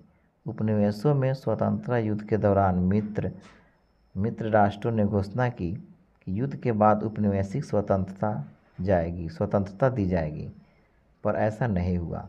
टैप अफ्रीका अब एशिया देशों में स्वाधीनता प्रमाण पत्र तेज हो गया। वर्साय की संधि जनवरी जून 1919 ईस्वी के बीच विजय शक्तियों मित्र राष्ट्र का एक सम्मेलन पेरिस के सभाए में हुआ। सम्मेलन में 27 देश भाग ले रहे थे, लेकिन 3 देश ब्रिटेन, फ्रांस और अमेरिका ही अंतिम भूमिका निभा रहे थे। अमेरिका के राष्ट्रपति वुडरो विल्सन ने ब्रिटेन के प्रधानमंत्री लॉर्ड जॉर्ज और फ्रांस के प्रधानमंत्री जॉर्ज क्लेसूस, ये 3 व्यक्ति शांति संधि का शर्त रख रहे थे। मुख्य संतुति जी के साथ 28 जून 1919 ईस्वी को हुई। इसे सर्वाय की संस्तुति कहे। राष्ट्रसंघ की स्थापना प्रथम विश्व में जनधन की भारी क्षति को देखते हुए भविष्य में इसके पुनरुद्धार को रोकने के लिए युवाओं ने युद्ध का प्रयास किया। अमेरिका के राष्ट्रपति वुडरो विल्सन की प्रमुख भूमिका थी। फलतः जनवरी 1920 में राष्ट्रसंघ लीग ऑफ नेशन स्थापना हुई। भविष्य में सफल नहीं हो सकते। स्वर्गीय संधि एक असंवैधानिक संधि क्या थी? निसंदेह सर्वाय की स्तुति एक बेतुकी संपत्ति असंतुति थी। यह जर्मनी के लिए अत्यंत कठोरता और असमानता थी। इसके शर्त विजयी राष्ट्रों द्वारा एक विजित राष्ट्र पर बल और खतरनाक खतरे की लड़ाई लड़ी गई। जर्मनी ने इसे सशक्तता से स्वीकार कर लिया। उन्होंने इस संतुति को अन्यायपूर्ण कहा। जर्मनी को संधि पर हस्ताक्षर करने के लिए मजबूर किया गया। सिवाय जर्मनी के शेयरधारकों ने इसे कभी भी स्वीकार नहीं किया। इसलिए सिवाय की संधि को आरोपित संधि कहा जाता है। जर्मनी नागरिकरण भी कभी स्वीकार न करे। जनता ने इस जर्मनी का कलंक कहा। जर्मन में एक सबल जनमत बन गया। हिटलर और नाजी दल ने जनमत के खिलाफ वर्साय की संधि में अपने पक्ष में सत्ता का अधिकार ले लिया। सत्य में आने पर उसने सत्य की संधि की धज्जियां उड़ा दी और अपनी शक्ति को बढ़ाने लगा। ऐसा कहा जाता है कि द्वितीय विश्व युद्ध में वर्साय की संधि के बीच निहित थी। बिस्मार्क की व्यवस्था को ने प्रभाव विश्व युद्ध का मार्ग किस प्रकार दर्शाया? जर्मनी के चांसलर बिस्मार्क को गुट कंपनियों का जन्मदाता कहा जाता है। साम्राज्यवादी देशों में अपने अपने हितों के लिए गुटों का निर्माण शुरू हो गया। दरअसल पूरे यूरोप गुटों में बांटा जा रहा था। यूरोप के गुटबाजी के जन्मदाता बिस्मार्क 1869 में ऑस्ट्रिया के साथ द्वैत संधि की 1882 ईस्वी में जर्मनी में निर्मित त्रिगुट संधि ऑस्ट्रिया, हंगरी और इटली शामिल हुई। इस त्रिगुट का मुख्य उद्देश्य फ्रांस के खिलाफ कार्य करना था, क्योंकि फ्रांस उसका सबसे बड़ा शत्रु था। इसी त्रिगुट के विरोध में त्रिराष्ट्रीय संधि गुट का निर्माण हुआ। इन गुटों ने स्पष्ट किया यूरोप को 2 गुटों में बांट दिया, जो विश्व युद्ध का कारण बना। मूलतः बिस्मार्क की शुरुआत पूरे यूरोप में 2 गुटों में विभाजित हो गई थी। इन गुटों की उपस्थिति ने युद्ध को अनिवार्य कर दिया था। द्वितीय विश्व युद्ध के क्या कारण थे? विस्तार से टिप्पणी देना है इसको भी। द्वितीय विश्व युद्ध के निम्नलिखित कारण थे। 1, 2, 3 और नीचे है। द्वितीय विश्व युद्ध का बीजारोपण वर्साय की संधि का भुगतान किया गया था। यह संधि केवल राष्ट्रों को परास्त करने के लिए थी और विजयी राष्ट्र गुप्त संधियों के द्वारा इसे झुठलाते रहे। यह गुप्त संधि का भंडाफोड़ रूस ने किया था, जिससे राष्ट्र नष्ट हो गया।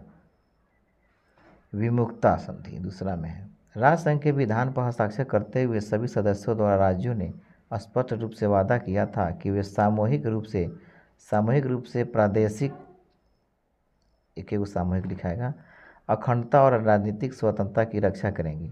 लेकिन वास्तव में ऐसा नहीं हुआ। इसके विपरीत चीन जापान की साम्राज्यवादी नीति का शिकार बना। इटली एबकिया को रचा जा रहा था। फ्रांस चेकोस्लोवाकिया वाकिया ने विनाश में सहायक हुआ। हिटलर चेक राष्ट्र हथियारने और ब्रिटेन और फ्रांस को देखने की कोशिश कर रहा था। जापान ने चीन पर आक्रमण कर मंचूरियन पर अधिकार कर लिया। उसी तरह अबिसिनिया मुसोलिन का शिकार हुआ। इस सफलता को देखकर हिटलर ने एस्ट्रिया और चेकोस्लोवाकिया पर धावा बोल दिया।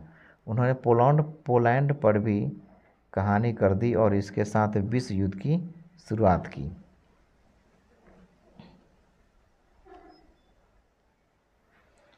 3 गृहस्थी शांति युद्ध बनाए रखने के लिए यूरोप में कई संधियाँ हुई, जिससे यूरोप में 2 गुटों को बंटवारा फिर शुरू हो गया। एक गुट का नेता जर्मनी बना, दूसरे गुट का नेता फ्रांस बना। यह युद्ध बंदी सैद्धांतिक लाभ और हितैषी पर आधारित थी। जापान और जर्मनी इटली एक समान सिद्धांत अर्थात फाजिस पर विश्वास करते थे। यूक्रेन नीति समान रूप से प्रसारवादी थी। इसके विपरीत फ्रांस की नीति समान रूप से प्रचारवादी। इसके विपरीत फ्रांस चेकोस्लोवाकिया और पोलैंड हर हाल में उन्हें इंजीनियर रखना चाहते थे, क्योंकि उनके लाभ हुआ था। इसमें इंग्लैंड और रूस की क्रांति शामिल नहीं थी, लेकिन हालात ने उन्हें भी इस गुट की कंपनियों में शामिल कर लिया। इस प्रकार गुटबाजी की वजह से पूरा सांता क्रूज का भुगतान हो गया। 4 हथियारबंद। गुटबाजी के बारे में हर राष्ट्र अपनी समझ नहीं थी। प्रत्येक देश का रक्षा बजट बढ़ रहा था। इंग्लैंड के चेम्बरलिन ने 1937 ईस्वी में 40 करोड़ पाउंड का ऋण मुक्ति किया। निर्णय अस्त्र शस्त्र के लिए लिया।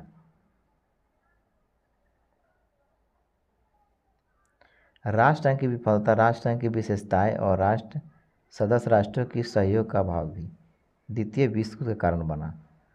विश्वव्यापी आर्थिक मंदी 1929 से 30 में विश्वव्यापी आर्थिक मंदी आई, जो 1931 में अपनी चरम सीमा पर थी। 1929 में अमेरिका ने इंग्लैंड पर कर्ज बंद कर दिया। इसमें क्रीड़ा शक्ति का ह्रास हुआ, बेकारी बढ़ी, बल्कि युद्ध की आवश्यकता पड़ी। हिटलर एवं मुसोलिन का उदय। हिटलर एवं मुसोलिनी साम्राज्य का विस्तार करना चाहते थे। जर्मनी, इटली और जापान के साम्राज्यवादी शटरस्टॉक द्वितीय विश्व युद्ध का कारण बना था।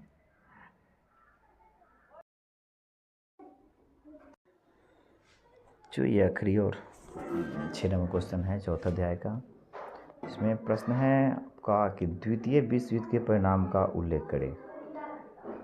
तो द्वितीय विश्व युद्ध के निम्नलिखित परिणाम थे। नंबर 1 में आता है, इस युद्ध में व्यापक धन जन की हानि हुई। जर्मनी के लगभग 60 लाख करोड़ के घाट उतारे थे। लाखों लोगों की हत्या मशीनरी शिविर में कर दी गई थी। इस युद्ध में 5 करोड़ से अधिक नागरिक शामिल थे, जिसमें डबल क्वेश्चन हमको लग रहा है इस चीज़ में। 1 करोड़ मशीनरी अभियान लोग की, जब में 60 लाख लोग मारे गए थे ना। अरब, हाँ दोस्तों, ये शायद मेरा डबल है इसमें। यूरोपीय श्रेष्ठता इसमें दिखाना, इसको ऐसे रोकर आप लिख सकते हैं और मिला सकते हैं कि वही है या यही है। करोड़ 60 लाख लोग मारे गए थे, इतना करोड़ डॉलर खर्च हुए थे।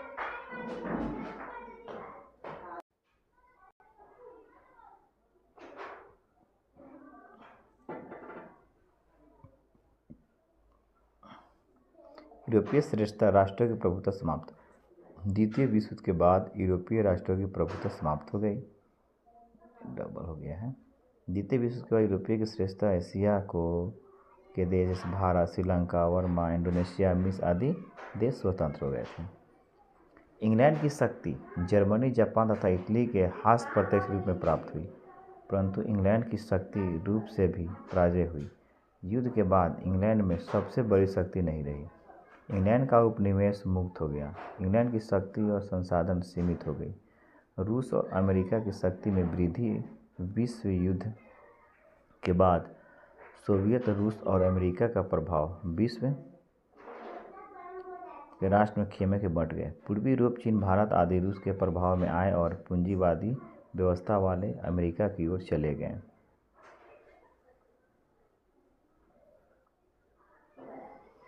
संयुक्त राष्ट्र संघों की स्थापना। विश्व शांति को संयुक्त राष्ट्र संघों की स्थापना के लिए शामिल किया गया। इसकी स्थापना अमेरिका में सबसे पहले 1945 ईस्वी में हुई थी, जो अभी भी उपकरण है। 6 नंबर, विश्व में दो गुटों का निर्माण। दो गुटों को साम्यवादी और पूंजीवादी। साम्यवादी राष्ट्र का नेतृत्व सोवियत रूस कर रहा था और पूंजीवादी देश का नेतृत्व संयुक्त राष्ट्र अमेरिका कर रहा था। अब एक दूसरा गुट भी सामने आया है कि वह उत्तर पश्चिमी राष्ट्र है। देश अपना आर्थिक तंत्र तक अपने को केंद्रित करने लगे थे। तो ये आपका इतिहास का क्लास 9 का BTBC पुस्तक का क्वेश्चन आंसर है, अध्याय 1 से लेकर के और 4 चैप्टर तक। तो आप सभी बड़ी सरलता के साथ, आसानी के साथ इसे आप पॉज कर आगे पीछे बढ़ा करके आप लिख सकते हैं, समझ सकते हैं। अगर किसी प्रकार की दिक्कत हो तो आप कमेंट बॉक्स में कमेंट कर पूछ सकते हैं। प्लीज़ सब्सक्राइब और शेयर ज़रूर करेंगे। मैं आपका रंजीत सर, धन्यवाद। मैं हूँ आपका रंजीत सर, धन्यवाद।